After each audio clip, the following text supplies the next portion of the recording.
I want you to just imagine something for a second.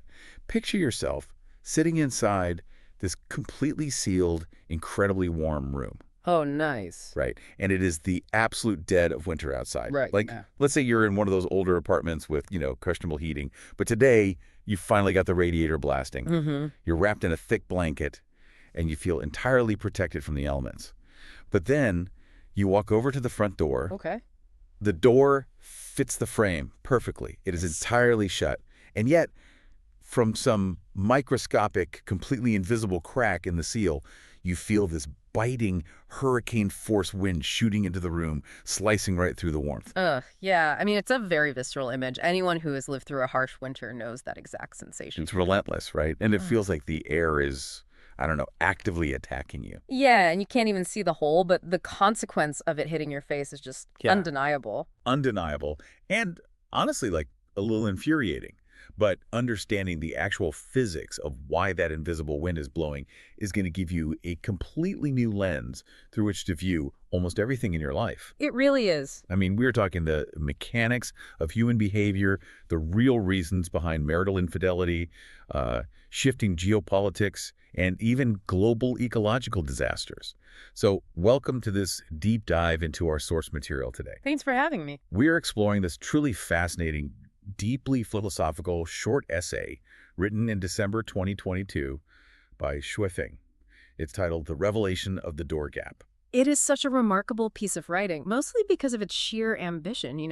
What the author does is take this incredibly mundane physical observation, like a winter draft coming through a closed door, and systematically uses it as the foundational building block for a grand, unified theory of relationships. Yeah, and relationships on every conceivable scale, right? From the person sleeping next to you all the way to the nation bordering yours. Yeah. So the mission of our deep dive today is to track that massive intellectual leap. Like, how do we get from a drafty door frame to understanding the collapse of a marriage or the outbreak of a world war? Well, the author starts us off with the literal foundation, the actual physics of a doorway. Right. The premise begins with the basic reality of architecture and physics. No matter how perfectly constructed a door is, or how snugly it fits into its frame, a gap exists. Yeah, no matter how much weather stripping you buy at the hardware store. Right. It is practically impossible to achieve a truly absolute hermetic seal in normal daily life. There's always a tiny, perhaps microscopic space separating two distinct environments. But the crucial thing the author points out is that most of the time, you have no idea that gap is even there. Think about like a nice spring day. Let's say it's 65 degrees outside and 70 degrees inside. You could stand right next to that door, put your hand right over the microscopic crack, and feel absolutely nothing. The air is totally still. Because when the temperature inside and outside the room is roughly the same, the gap essentially doesn't exist in our sensory experience. Right. The environment is in equilibrium. But, the author asks us to change the variables. Imagine the temperature outside plummets to below minus 30 degrees Celsius. Oh, wow. Yeah, and meanwhile, you've got the inside of your house heated to a comfortable 15 or 16 degrees. That is a staggering difference. I mean, you're talking about a 45-degree swing in temperature separated by like an inch of wood. Yeah, and the detail the author includes here that really makes the concept click is the wind, or rather, the lack of it. What do you mean? Well, it could be completely still outside, zero wind, not even a slight breeze rustling the trees. Yet because of that massive temperature difference between the inside and the outside, the cold air from the outside will violently rush in through that tiny door gap like a jet engine. Okay, let's unpack this because it's just basic thermodynamics. It's exactly like a pressure cooker, right? Pretty much, yeah. Because the violent force of that draft isn't caused by the size of the tiny hole at all. The hole is merely the conduit. The violence is entirely caused by the extreme environments on either side of the door desperately trying to equalize. Exactly. Nature absolutely abhors an imbalance. Right. That is the exact mechanism. The author beautifully notes that a pinhole-sized gap is usually completely unnoticeable. But you introduce a stark temperature disparity, and suddenly you feel this continuous, powerful stream of cold air entering through that exact same pinhole. So the environment is aggressively, almost violently, trying to balance the ambient temperature. Yes. So the physics makes perfect sense to anyone who has ever taken a science class. But taking thermodynamics and applying it to human relationships feels like, I don't know, a massive conceptual jump. How does the author bridge that? Well, by taking this literal physical law and turning it into a psychological metaphor. Okay. In this framework, temperature difference represents unmet demands. It represents profound disparities in lived experience and imbalances between two distinct entities. Wow. So the gap is the space that naturally exists between any two things, no matter how intimately connected they are. Oh, wow.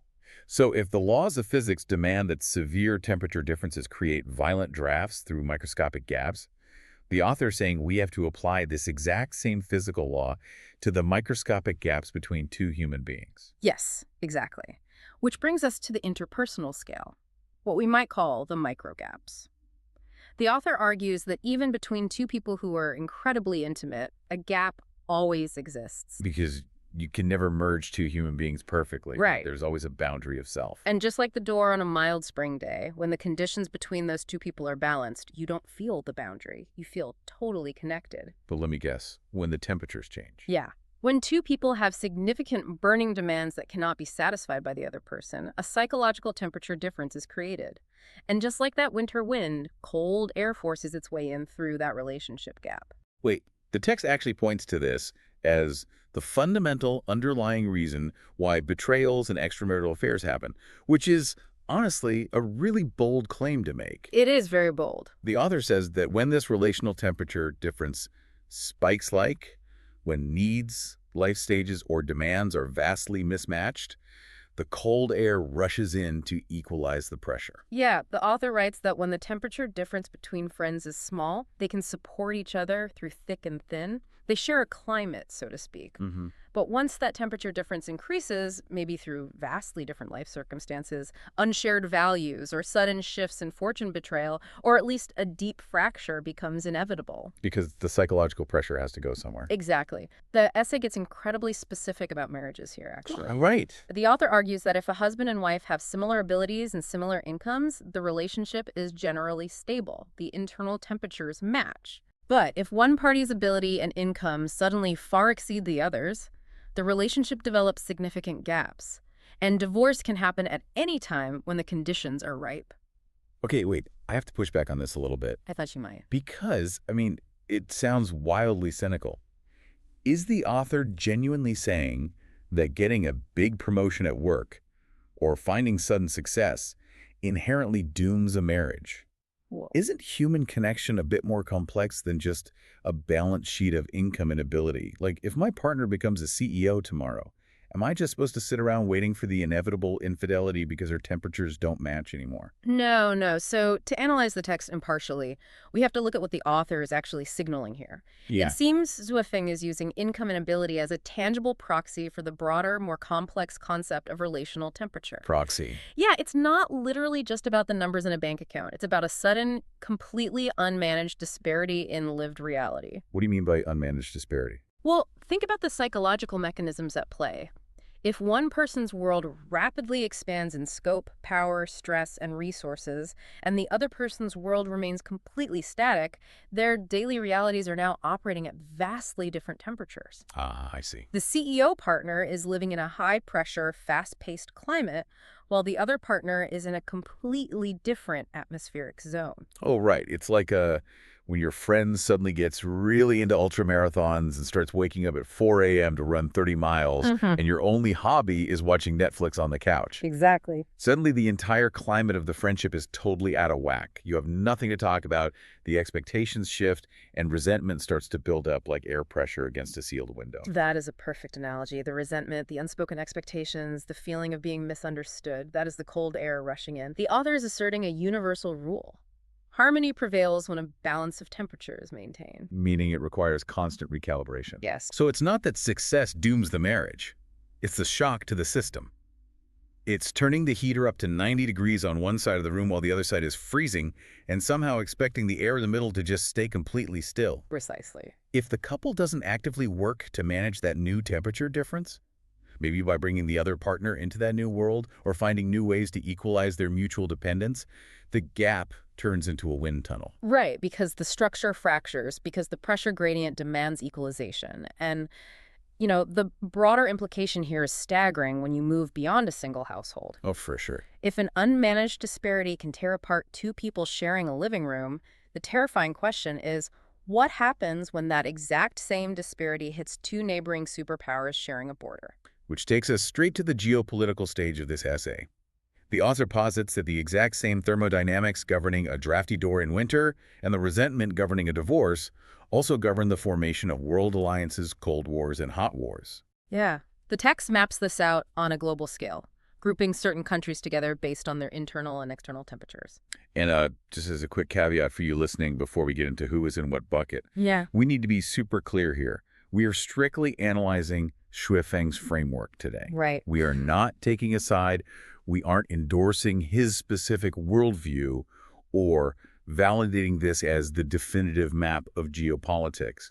We are just impartially exploring how the author applies this physics metaphor to global borders. Exactly. We are purely looking at the mechanics of the metaphor. Mhm. So the essay groups the United States, the United Kingdom, Australia, New Zealand, and Canada together. Okay. The author argues that the relations between these specific countries are deep and highly stable because the temperature difference between them is incredibly small. So in the context of our thermodynamics metaphor, they have similar internal temperatures regarding their economic demands, their political structures, and their cultural values. They share an ambient climate, essentially, so the borders between them don't generate violent drafts. They can leave their doors open to each other without a hurricane blowing through. Exactly. Conversely, the author points to a very different grouping: China, Russia, Iran, North Korea, Cuba, and Venezuela. Okay. The text argues that these nations band together, and the specific phrasing used is for warmth in special circumstances. Band together for warmth. Wow, that is such a striking, evocative phrase. Isn't it? It implies that it's not necessarily about being perfectly identical inside, like the first group, but about surviving a harsh external temperature by closing the gaps between each other and pooling whatever heat they have. Yeah, it suggests an alliance formed out of necessity to manage a severe climate disparity with the rest of the globe. And the author's ultimate geopolitical point is a very stark warning. That's the warning. He argues that once the temperature difference between nations becomes too stark, cold wars and hot wars are absolutely inevitable. Because the pressure has to equalize. Just like the freezing air violently rushing through the pinhole. Yes. The pressure of a massive geopolitical imbalance guarantees a violent equalization. A cold war is the intense pressure building up at the door gap. A hot war is the door blowing off its hinges. Okay, here's where it gets really interesting to me. I take it a step further based on the text. Okay. If extreme temperature differences cause wars, and isolationism like building massive walls and closing off a country entirely creates these dangerous artificial temperature drops on either side of the border, does the author imply that forced interaction and globalization are the only ways to stop global cold air from rushing in? Well, the text is actually quite explicit about this. The author strictly warns against isolationism. He states that to achieve global peace and prosperity, countries must interact. So they have to keep the global temperature balanced. Right. When a country completely isolates itself, it stops sharing the ambient temperature of the global community. It artificially heightens the temperature difference. By trying to perfectly seal their national door, they are actually guaranteeing that the eventual draft will be catastrophic. Because you cannot permanently seal the gap. Physics forbids it, and sociology forbids it. As the essay establishes in its very first paragraph, the greater the temperature difference, the more violently the air will eventually rush in when the seal finally breaks. It is a profound way to look at diplomacy. We usually think of borders as shields, but in this framework, diplomacy isn't about perfectly sealing the door to keep the outside world away. It's about deliberately opening the door just enough to let the air mix so the pressure doesn't build up and blow the entire house down. Diplomacy as climate control. It's a very apt way to summarize the author's point.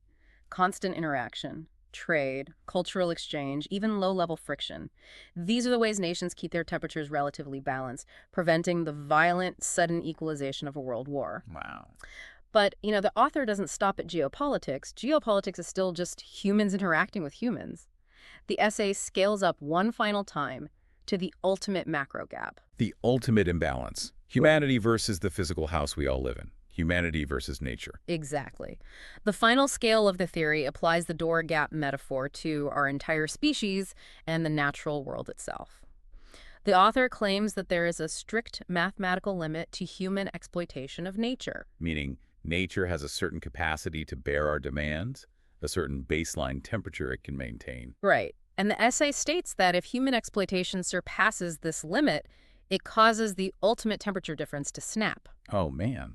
Yeah, we push our technological and consumptive demands so far beyond what the natural system can accommodate that we create a devastating planetary pressure gradient. And according to the text, this ecological imbalance is exactly what causes extreme heat, extreme cold, devastating droughts, and floods. Yes, but the author also explicitly includes something else in this list, which is quite chilling: the birth and rampage of various viruses. A virus is a thermodynamic equalization.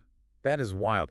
Think about what this means for you listening to this right now. It completely reframes how we experience natural disasters. How so? It's like humanity has moved into this delicate, balanced ecosystem, cranked our artificial thermostat inside to 90 degrees, and completely ignored the freezing, delicate reality outside. Yeah. We keep turning up the heat, demanding more and more from the grid, widening the gap between our artificial human world and the natural limits of the planet. We are engineering a massive temperature difference. You really are. And then we're somehow shocked when the winter storm blows the door completely off its hinges in the form of a catastrophic flood, a historic drought, or a global pandemic. This raises such an important question about how deeply interconnected our reality truly is. The author is suggesting that a pandemic or a climate disaster isn't just random bad luck. It isn't a fluke. It's a reaction. It is a physical, systemic inevitability. It is the violent rush of cold air trying to correct a massive unnatural temperature difference that humanity has selfishly engineered.